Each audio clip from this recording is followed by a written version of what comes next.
sont tous les mêmes, alors il faudra le dire. C'est comme des parfums qu'on respire. Juste un regard facile à faire, un peu plus d'amour que d'ordinaire.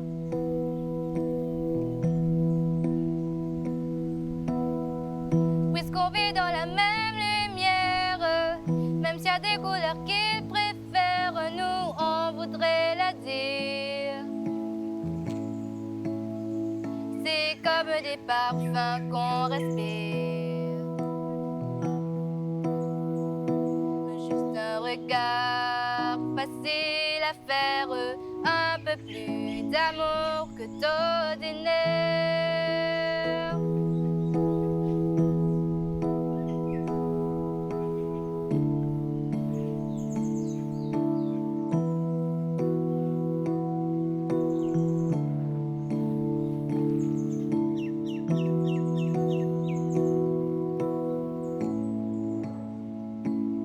Juste un peu plus d'amour encore. Pour moins de larmes, pour moins de vie, pour moins d'hiver.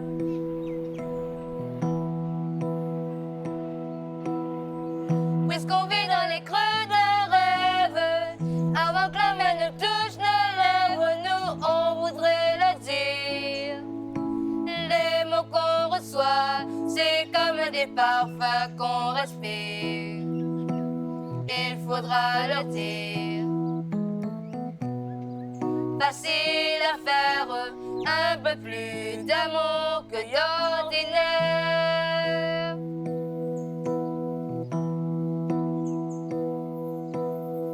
Si c'est vrai, il y a des gens qui s'aiment. Si les enfants sont tous les mêmes, alors Il faudra le dire. Les mots qu'on reçoit, c'est comme des parfums qu'on respire. Il faudra le dire. Chers téléspectateurs, bienvenue à cette émission spéciale en ce mercredi décembre. Un peu plus d'amour qu'au d'ordinaire, c'est le vœu ardent que Francis Cabrel exprime dans sa chanson « Il faudra le dire ». Et c'est précisément cet appel que les chrétiens sont invités à vivre pendant ce carême de manière intense. Et comme chaque année, l'équipe de Capable du diocèse de Port-Louis, avec la collaboration de l'MBC, vous accompagnera tout au long de ce temps fort dans la vie de l'Église à travers des émissions à la télévision comme à la radio. Nous allons faire route ensemble. Et pour ouvrir cette série d'émissions, nous vous proposons aujourd'hui un mot, donner. Donner, c'est parfois un geste discret, un peu de temps offert, une attention, une présence.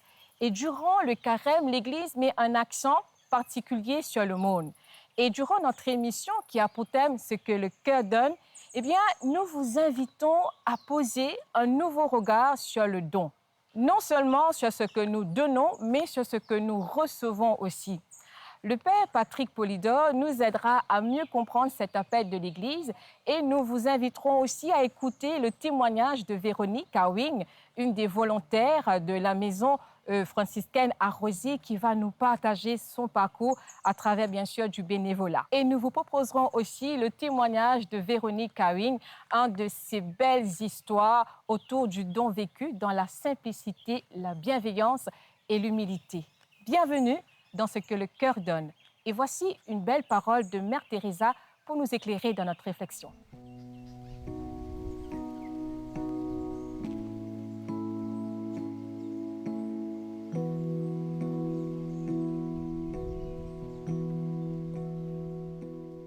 Père Polidor, merci d'être avec nous et merci de nous accueillir ici à Sainte-Croix pour cette émission. Alors, c'est un plaisir de vous accueillir dans ce beau lieu du Père Laval.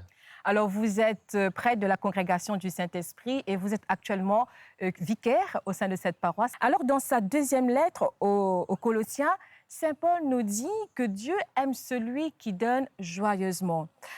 Au-delà du simple fait du don d'argent, qu'est-ce que l'aumône signifie vraiment?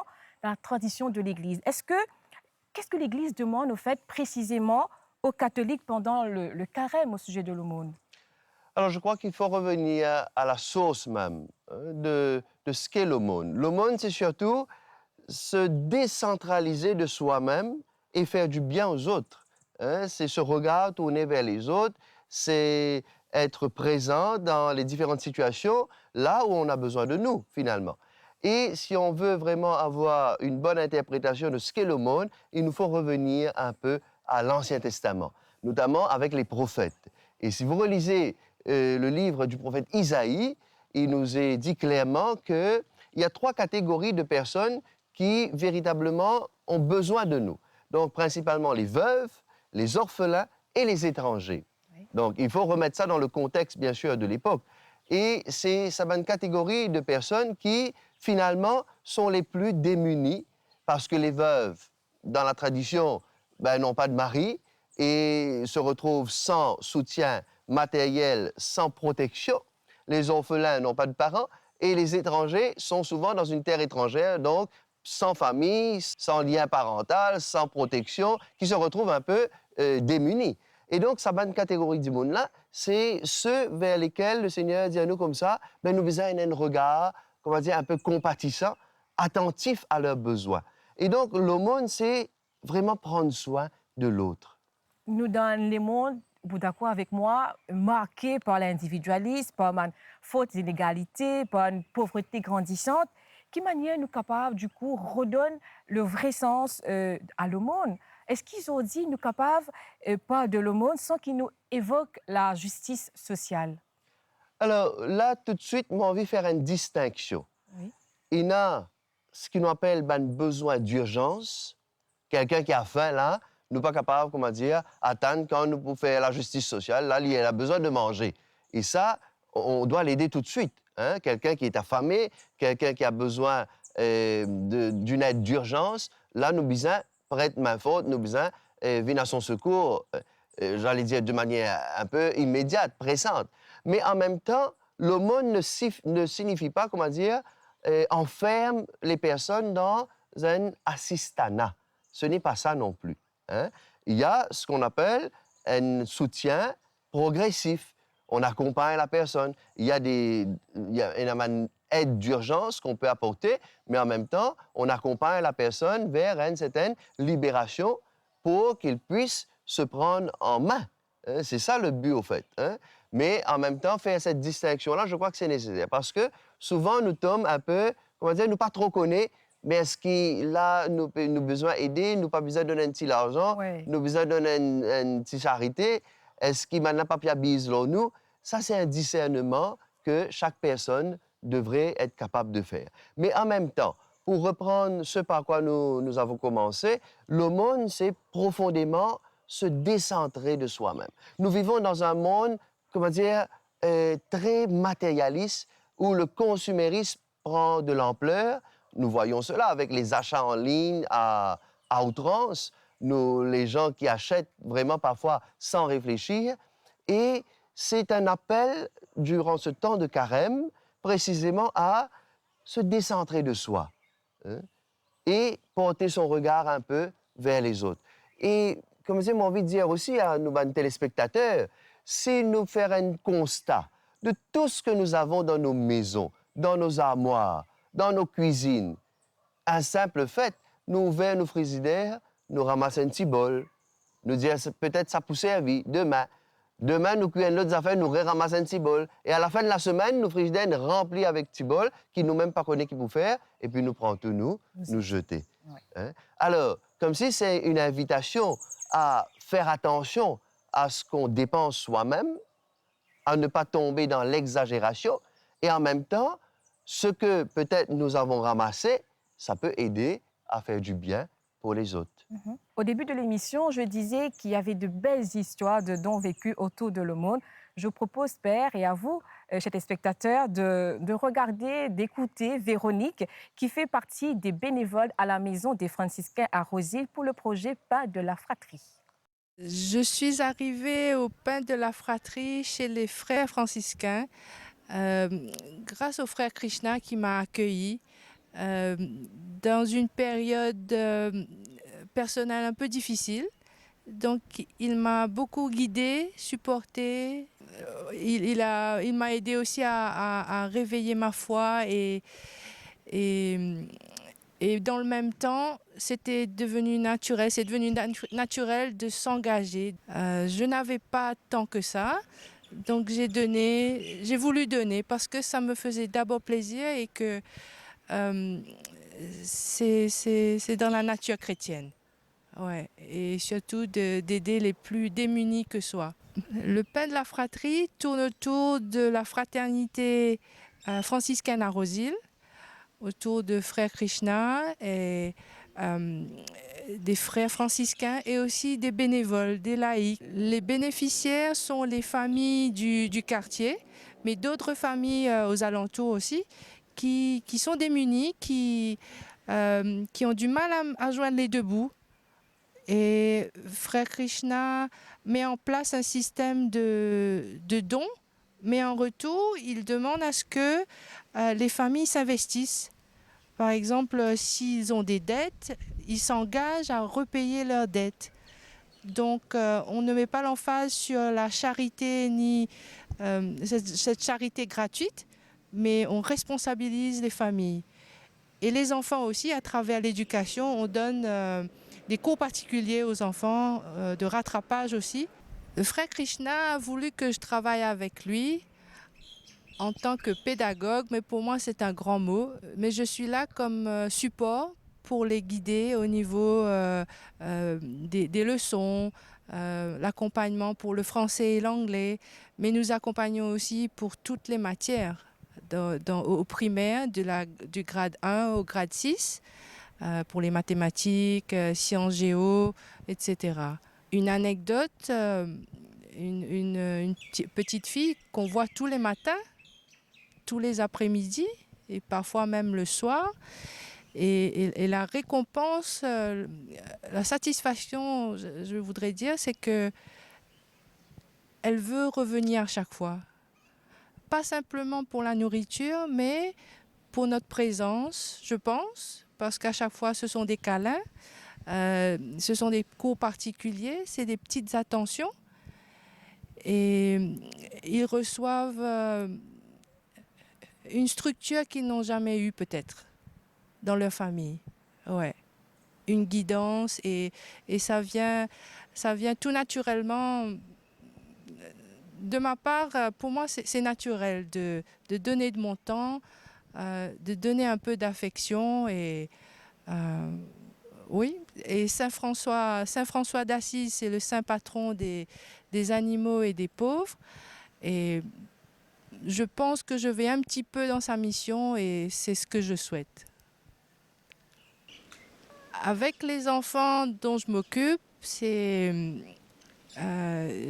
trouvé ma voie et trouvé ma mission parce qu'avec ces enfants, je les aide académiquement, oui, mais aussi à avoir des repères, avoir un modèle dans la vie. Et j'essaie à mon niveau de les tirer vers le haut. Et que peut-être dans le futur, ils vont dire je voudrais être comme un tel, ou je veux essayer de sortir un petit peu dans le cadre que j'existe maintenant. Et ça me fait toujours chaud au cœur quand je vois le résultat. Et j'ai souvent les larmes aux yeux, mais ça me touche beaucoup. À travers ces enfants, ma vie s'est transformée. Et je suis pleinement présente pour ces enfants et je ne pense pas que ça va s'arrêter. Et j'invite quiconque a un peu de temps à consacrer à nos enfants. On dit souvent « je veux donner », « je peux donner », mais on oublie. Alors le temps passe, mais il n'y a pas de moment. Il faut quand on y pense, il faut le faire. Ouais. Moi, je dis, il ne faut pas trop réfléchir. Voilà. Merci Véronique. Alors, à travers son engagement auprès des enfants, Véronique, explique-nous comment le don fin redonne l'autre sens à la vie et fin nourrit la foi. Père Polydore, est-ce qu'il nous est capable de dire qu'à travers le monde, eh bien, il y a des gens qui retrouvent, comment dire, un vrai sens sur la vie, pareil comme Véronique, il dit à nous dans ce témoignage. La parole de Dieu nous dit bien, il y a plus de joie à donner qu'à recevoir. Mais en même temps, il ne faut pas oublier que l'aumône, bien sûr, c'est d'abord, avant tout, dans la culture biblique, c'est d'abord, avant tout, venir en aide à l'autre. Il ne faut pas oublier cette dimension-là. Oui. Donc, un besoin matériel, besoin d'un soutien financier, besoin d'une aide pour avancer, pour que la personne retrouve sa dignité. Mais en même temps, l'aumône, c'est aussi se donner soi-même. Et je crois que c'est aussi important parce que dans le don, il n'y a pas simplement le fait de faire du bien à l'autre, mais il y a aussi cette générosité qui part de soi. Ça veut dire que je peux donner de mon temps, je peux donner de mon énergie, je peux donner de mon écoute. Chacun de nous a ce petit quelque chose qu'il peut offrir à l'autre. Et Mère Teresa disait comme si, finalement, ce n'est pas le don qui compte le plus, mais c'est vraiment l'amour qu'on y met, ce qu'on met dans ce don-là, la générosité de cœur. Et c'est la veuve de l'Évangile, finalement, qui donne les 2 petites piécettes, mais au final, qui donne tout ce qu'elle a. Et donc, justement, pour dire que l'aumône implique, il y a besoin d'avoir ce déplacement de soi vers l'autre. Ce déplacement de soi vers l'autre. Donner de ce qu'on a, mais donner surtout de ce qu'on est soi-même. Et avec amour. Et avec amour. Vous travaillez dans une paroisse qui est profondément ancrée dans l'œuvre du bienheureux Père Laval auprès des pauvres, dans son café Patinatrias, comment nous dire. Alors, quel message essentiel est-ce qu'il faut retenir du Père Laval sur le don? Alors, vous savez, le Père Laval a été très présent auprès des plus pauvres. C'est d'ailleurs la mission qu'il est venu accomplir ici à Maurice et ce qui a fait un peu sa grandeur. Le Père Laval, bien sûr, il était attentif aux besoins des autres et ça a commencé avant même son arrivée à Maurice. Vous savez, déjà quand il était prêtre en Normandie et à Pinterville, il donnait pratiquement tout ce qu'il avait. Et sa logeuse, là où il habitait, sa cuisinière, devait parfois cacher un peu de nourriture parce que même les restes qu'il avait, il donnait aux plus pauvres. Arrivé à Maurice, il a continué dans ce même élan. Et il donnait pratiquement tout son salaire pour le bien des plus pauvres. Mais aussi de son temps et de son énergie. Il ne faut pas oublier que le Père Laval allait 2 fois par jour à la prison à Port-Louis. Quand il était à la cathédrale, il visitait la prison, les détenus, 2 fois par jour. Et donc, ce don, bien sûr, ce qu'il avait, mais aussi ce qu'il était lui-même, de son temps, de sa présence, de son écoute, de son amour pour les autres, il le donnait avec une grande générosité. Père Polydore, pendant le temps de carême, il y a 3 dimensions que l'Église invite nous vivre. Et l'aumône qui nous peut causer là, et dans la prière et le jeûne. Finalement, le catholique qui se lance dans ce temps de carême, quelle est la bonne manière de vivre? Est-ce que les 3 dimensions, les besoins vivent en même temps ou bien donne priorité à une là-dedans? Alors, une petite astuce simple, je vous invite les téléspectateurs à penser à ça. L'aumône, c'est le partage. Nous avons la prière, nous avons le jeûne, qu'on peut aussi appeler la privation. Donc, imagine ça 3 P là. Partage, prière, privation. Et il y a 3 dimensions. La prière, bien sûr, c'est notre relation avec Dieu. Le partage, c'est notre relation avec les autres autour de nous. Et la privation, j'ai envie de dire que c'est quelque chose aussi qui, comme si c'est notre regard un peu sur nous-mêmes. L'aumône, bien sûr, c'est ce don pour les autres, le don matériel, ce que nous avons, le don de soi-même. La prière, c'est ce don à Dieu. Je m'offre à Dieu dans ma prière. Et la privation, le jeûne, c'est un moment aussi pour prendre soin de soi. Notre corps a besoin de respirer. Notre corps, comment dire, un peu comme une machine qui a besoin d'un petit servicing tous les ans. Le temps de carême, c'est un peu ça. Ce servicing qu'on fait à notre corps, c'est un bien-être pour notre corps. Notre corps a besoin de se régénérer, comment dire, machine n'est pas capable de se rouler 24/24. Et le jeûne, c'est un peu ça. Donc, se priver un peu des aliments, allons dire, difficiles à digérer, qui permet à notre corps de faire cet entretien-là. Et en même temps, le jeûne aussi, pour aller un peu plus loin, le jeûne, ça me permet aussi de me décentrer de moi-même.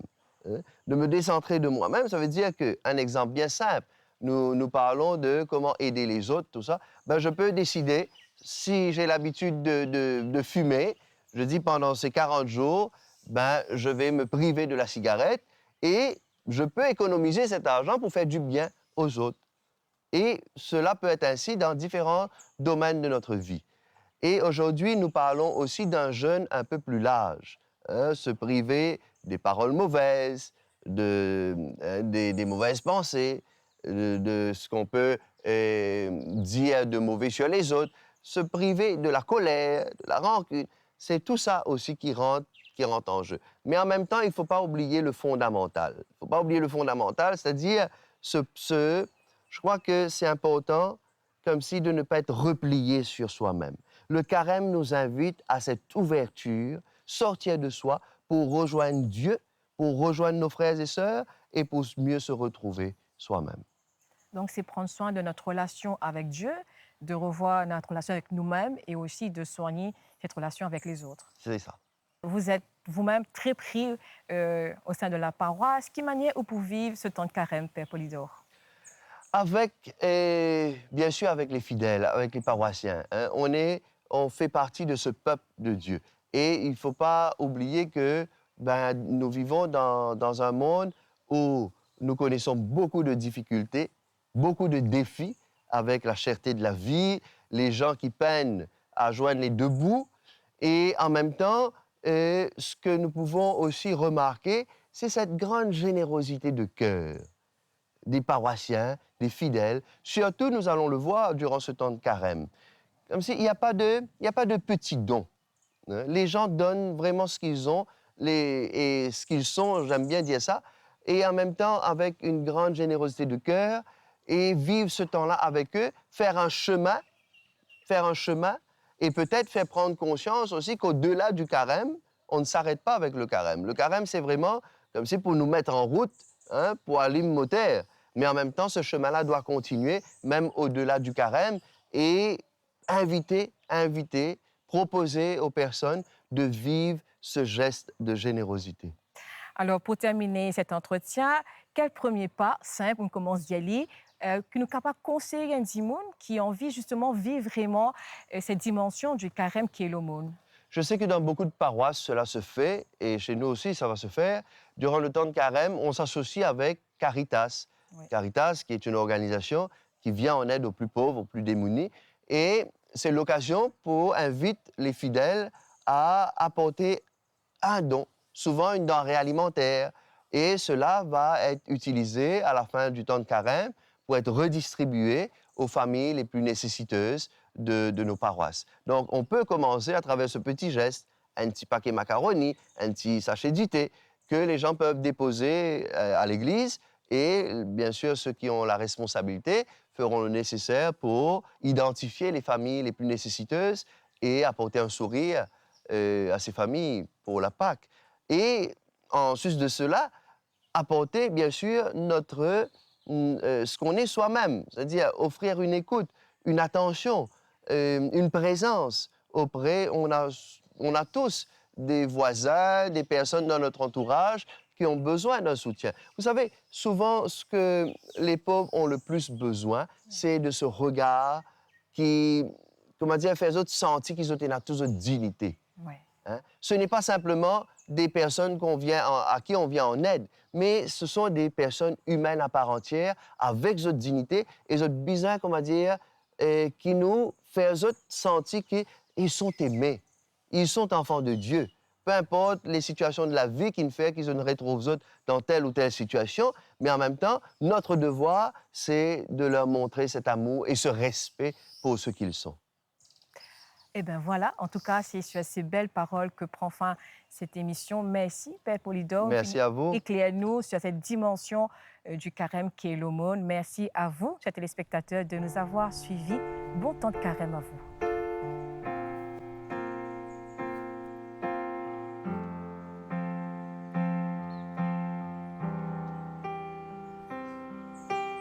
Voici le plus grand amour, c'est de donner sa vie à tout ce que l'on aime et ce que l'on bénit. Nous ne sommes faits que pour aimer. Aimer, c'est tout donner. Aimer, c'est tout donner. Aimer, c'est tout donner. Et se donner soi-même et redire à jamais de toute éternité. Aimer, c'est tout donner et se donner soi-même et se donner soi-même.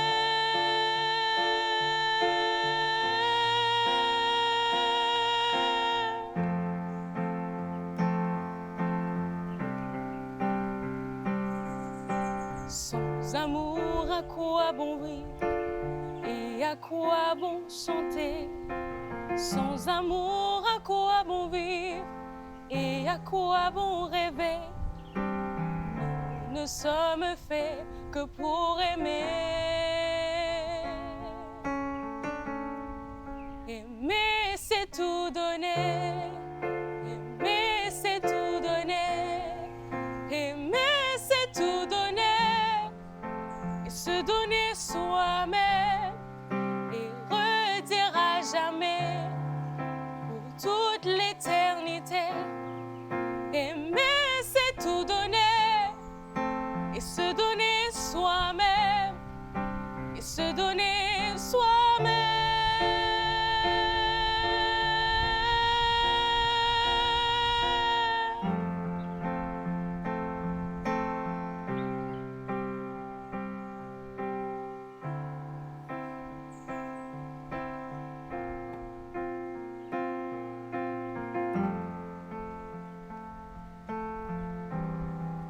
Aimer, c'est tout donner.